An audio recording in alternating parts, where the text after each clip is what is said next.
برداشت کرنا سیکھو گے. یاد رکھو میرے بچوں، اگر آپ صبر سیکھ گئے تو کوئی آپ کو پکڑ نہیں سکے گا. یہ جو ریسنگ گاڑیاں ہوتی ہیں نا، فراری اور مختلف ان کے نام ہیں، مشہور فراری ہے، اٹلی میں بنتی ہے. لیمبرگینی، یہ دونوں بنتی ہیں وہاں اٹلی میں. اور اس میں جو آدمی جا رہا ہو اس کے لیے سپیڈ لمٹ کی قید کوئی نہیں، ورنہ سب گاڑیوں پہ 120 کلومیٹر پر کے اوپر جائیں گے تو جرمانہ ہوگا. لیکن جو آدمی لیمبرگینی میں جا رہا ہے یا فراری میں جا رہا ہے اس کے لیے کوئی جرمانہ نہیں، چونکہ وہ یوں کرو تو 1 سیکنڈ میں وہ 120 پہ چلی جاتی، صرف اتنا کرنے سے شو ایسے جاتی ہیں. تو میں آپ کو ایک لیمبرگینی دینا چاہتا ہوں، فراری 8 کروڑ کی ہے. فراری 8 کروڑ کی گاڑی ہے فراری. کئی دفعہ وہاں جب جاتا ہوں تو کوئی نہ کوئی بٹھا دیتا ہے، یہ آپ کو ذرا سیر کرائیں. وہ ہمارے کو تو شوق کی کوئی چیز ہے نہیں، وہ نوجوانوں کے شوق کی چیز ہے. تو 8 کروڑ کی گاڑی ہے، میں مفت آپ کو دے رہا ہوں. وہ ہے صبر. آخرت کے سفر میں اگر تیز چلنا چاہتے اور سب سے آگے نکلنا چاہتے ہو تو صبر کی فراری پہ سوار ہو جاؤ. تمہیں کوئی پکڑ نہیں سکے گا، تمہارے کوئی قریب بھی نہیں آ سکے. کہ دنیا میں صبر کرنے والوں کا قحط آ گیا. بڑے بڑے علماء ہیں اخلاق سے خالی، بڑے بڑے علماء ہیں صبر جانتے ہی نہیں. اور پورا معاشرہ سر علماء، تم کل کے علماء ہو اس لیے علماء کی بات کر رہا ہوں، ورنہ پورا معاشرہ میرے بچوں صبر سے خالی ہے. تم سیکھو.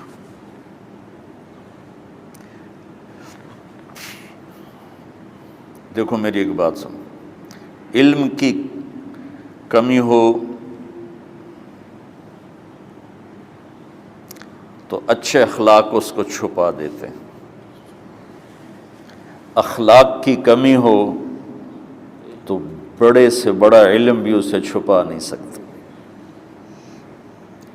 سارے عیب ہوں اور اخلاق اچھے ہوں تو اخلاق وہ چادر ہے جس میں سارے عیب چھپ جائیں گے. بس ساری صفتیں ہوں اور بد اخلاق ہو تو ہر صفت کو بد اخلاقی چھپا دے گی. میرے نبی نے نماز لمبی پڑھی، اللہ نے روک دیا، کہا نہیں چاہیے. ما انزلنا علیک القرآن لتشقی، مختصر نماز پڑھیں، درمیانی نماز پڑھیں. پیسہ سارا خرچ کر دے، اللہ نے روک دیا. ولا تبسطها کل البسط، میرے نبی سارا خرچ نہ کرو، کچھ بچا کے بھی رکھو. تبلیغ میں اپنی جان کھپائی، اللہ نے اس سے بھی روک دیا. فلا تذهب نفسك علیہم حسرات، تبلیغ کرو خود نہ مر جاؤ.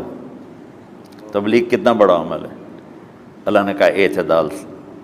نماز کتنا بڑا عمل ہے، اللہ نے کہا درمیانہ ہاتھ رکھو. مال خرچ کرنا کتنا بڑا عمل ہے، اللہ نے کہا درمیانہ ہاتھ رکھو. جب میرے نے میں نے اخلاق میں بلند پرواز دکھائی تو اللہ نے کہا شاباش انک لعلی خلق عظیم. میرا نبی میں آپ کو شاباش دیتا ہوں، آپ کے اخلاق بڑے عالی شان ہیں. یہ نہیں کہا کہ اتنے بھی ذرا تھوڑا اکھ بھی کھائی کر، کوئی کوڑا ہویا کر. تو تم مولوی بڑے غسیلے ہوتے ہو. تم میرے بچے بیٹھو نا، اس لیے بات کر رہا ہوں. صبر نام کی شے ہی نہیں ہوتی. فقہ پڑھنا تو ہماری مت ماری جاتی. قرآن کو بھی فقہ کے انداز میں پڑھتے ہیں، حدیث کو بھی فقہ کے انداز میں پڑھتے ہیں.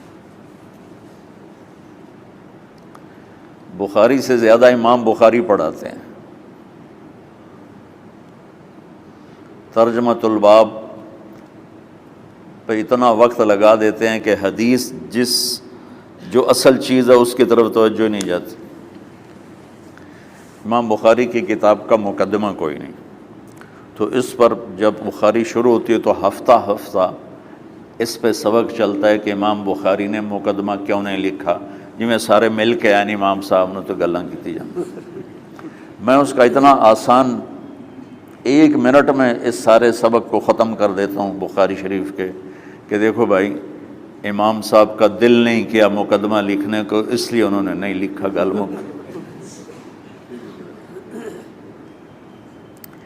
ایک حدیث کے عنوان اور حدیث میں جوڑ نہیں تھا، تو شیخ رمزی بہت بڑے فاضل آدمی ہمارے فیصل آباد، میں نے کہا شیخ یہ جوڑ کوئی نہیں، کہا شیخ ھذا من اصعب ابواب البخاری، یہ بخاری شریف کے مشکل ترین ابواب میں سے۔ میں نے کہا بڑا آسان کام ہے، امام بخاری بھول گئے، ترجمہ کوئی اور تھا، حدیث کوئی اور لکھ دی، بھول گئے، بشری تو ہیں، کیوں بچوں نو مصیبت وچ پان دے۔ تو بچوں شوق سے جاؤ، بہانے نہ کرو، ہماری ذرا تھوک ڈال کے پیٹوں میں درد، وہ شامہ پہ جان گیا پھر توڑیاں، ٹھیک ہے نا۔ میں زیادہ بول نہیں سکتا ہوں، ضروری سمجھ کے آیا تھا کہ تم خوشی سے جاؤ۔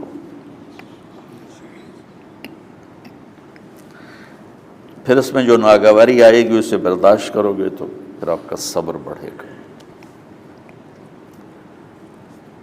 تو میں صرف میری شہرت نظر آتی ہے، اس میں جتنا مجھے صبر کرنا پڑا ہے وہ تمہارے سامنے نہیں ہے، جتنی کڑوی گولیاں میں نے کھائی ہیں لوگوں سے وہ تو تمہیں نہیں پتا۔ اب تمہیں اتنا نظر آتا ہے کہ واہ واہ ہو رہی ہے آگے پیچھے لوگ، میرے اللہ کا کرم ہے، میری کیا اوقات، آج ہوں کل مر جاؤں گا، اولاد کو بھی یاد نہیں رہے گا کہ طارق جمیل کون تھا۔ جو ہے اس میرے رب کا کرم ہے، مجھے اپنی شہرت سے کبھی دھوکہ نہیں لگا۔ تو میرے بچوں اس لیے بتا رہا ہوں، کوئی فخر نہیں، کہ مجھے اپنی شہرت سے کوئی دھوکہ نہیں، ایک لمحے کے لیے بھی مجھے دھوکہ نہیں۔ میرے دل کی گہرائیوں یہ بات اتری کہ سب میرے اللہ کا فضل ہے، اور برائی کرنے والا اور اچھائی کرنے والا میری نظر میں برابر ہو گیا ہے۔ برابر ہونے کا مطلب پہلے سمجھو، تو مجھے گالی دو گے مجھے تکلیف ہوگی، تو میری تعریف کرو گے مجھے خوشی ہوگی، اس کو برابری نہیں کہتے، وہ تو ایک طبعی چیز ہے۔ یہ میں نے ہاتھ پہ اپنا ہی ہاتھ مارا تو اس کو درد ہو رہا۔ تو اگر میں مولوی شوکت صاحب سے بدتمیزی سے بات کروں گا تو ان کو تکلیف ہوگی، اور میں ان کی قربانیاں بیان کروں گا۔ یہ ذرا کھڑے ہو نا، ادھر ہاتھ دو، یہ اس سارے نقشے کے بانی ہیں، یہ پہلی اینٹ ہے۔ یہ 3000 روپے اس وقت لے رہے تھے 1985 میں 86 میں کراچی،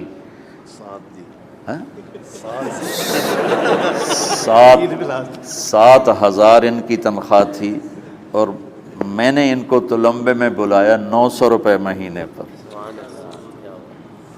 کتنا فرق ہے 7,000 اور 900 کا؟